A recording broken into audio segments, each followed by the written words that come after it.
अगस्त के दौरान देश भर में मानसून की बरसात में भारी गिरावट की वजह से खरीफ फसलों के उत्पादन पर असर पड़ सकता है। साथ में फसलों पर कीटों की मार पड़ने की भी आशंका जताई जा रही है। बरसात की कमी की वजह से कीटों के पनपने के लिए अनुकूल माहौल बनेगा और कीट पनपे तो फसल को नुकसान पहुंचा सकते हैं। इस बीच अगस्त में कम बरसात की वजह से पूरे मानसून सीजन में बरसात की कमी 7% तक पहुंच गई है।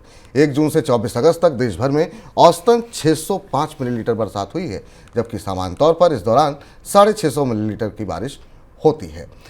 सर, आरबीआई गवर्नर की तरफ से कहा गया है कि सितंबर में सब्जियों की महंगाई घट जाएगी, लग रहा है ऐसा?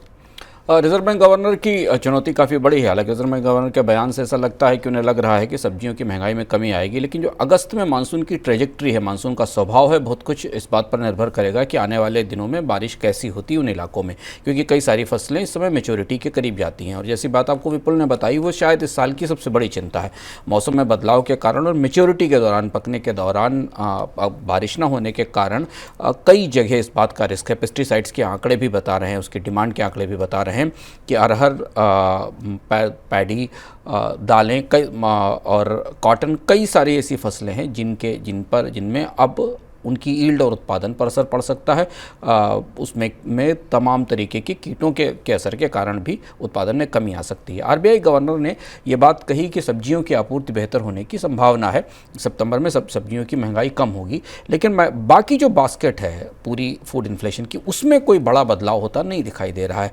और इसी वजह से सरकार को निर्यात पर सख्ती के नियम भी के लिए नए नियम बनाने पड़ रहे हैं, जिसके बारे में विपुल आपको बताएंगे। लेकिन जो अनाज की बास्केट है और स्पाइसेस का हिस्सा है और चीनी, इन तीनों की महंगाई फिलहाल अभी इस परिस्थिति में कम होती नहीं दिख रही है।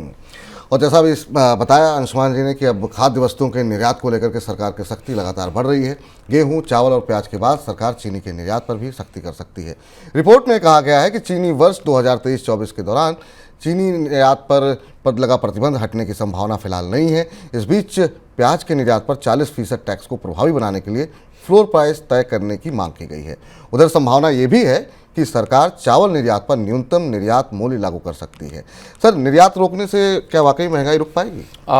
अब रिजर्व बैंक गवर्नर को लगता है कि महंगाई में कमी होगी, पर सरकार को लग रहा है कि महंगाई में कमी नहीं होगी। इसलिए भारत पहली बार इतनी आक्रामक ढंग से कृषि निर्यात रोकने की तैयारी कर रहा है। हम लगातार आपको बताते आ रहे हैं कि चावल का निर्यात प्रतिबंधित है, गेहूं का निर्यात प्रतिबंधित है। अब ऐसा संकेत मिल रहे हैं कि 7 साल में पहली बार शुगर के एक्सपोर्ट पर प्रतिबंध लगाया जा सकता है। खुलकर प्रतिबंध ना भी लगाया जाए तो भी शायद सरकार इसके निर्यात की इजाज़त नहीं देगी। और ये प्याज को लेकर भी यही इशू है कि प्याज के निर्यात में भी एक मिनिमम एक्सपोर्ट का प्राइस तय किया जा सकता है, जिससे कि प्याज का निर्यात सीमित किया जा सके। ये सारी की सारी पेशबंदी इस बात के बारे में बता रही है कि सितंबर अक्टूबर के बाद भी महंगाई कम होने की उम्मीद नहीं है। निर्यात रोकने से सरकार कम से कम बाजार के भीतर आपूर्ति तो बढ़ा ही सकती है, लेकिन जो बाजार की अंतर्धारणा है महंगाई की, क्योंकि महंगाई से ज़्यादा महंगाई की संभावना खराब होती है, महंगाई बढ़ते रहने की संभावना, उसे कमज़ोर करना मुश्किल होगा जैसे जैसे निर्यात रोकने की कोशिशें की जाएंगी। तो फिलहाल महंगाई से निजात मिलती हुई दिखाई दे नहीं रही है, लेकिन इधर गेहूं की बढ़ी हुई मांग की वजह से खुले बाजार में गेहूं की सरकारी बिक्री को बढ़िया रिस्पांस मिला है। भारतीय खाद्य निगम की तरफ से की गई गेहूं की ताज़ा नीलामी में 1.54 लाख टन गेहूं की बिक्री हुई है। ये बिक्री 2153 रुपये प्रति क्विंटल के भाव पर की गई है। ये भाव बाजार में गेहूँ की कीमत के मुकाबले करीब 350 रुपये कम है। फिलहाल गेहूँ का बाजार भाव 2500 रुपये प्रति क्विंटल के ऊपर चलता हुआ दिखाई दे रहा है।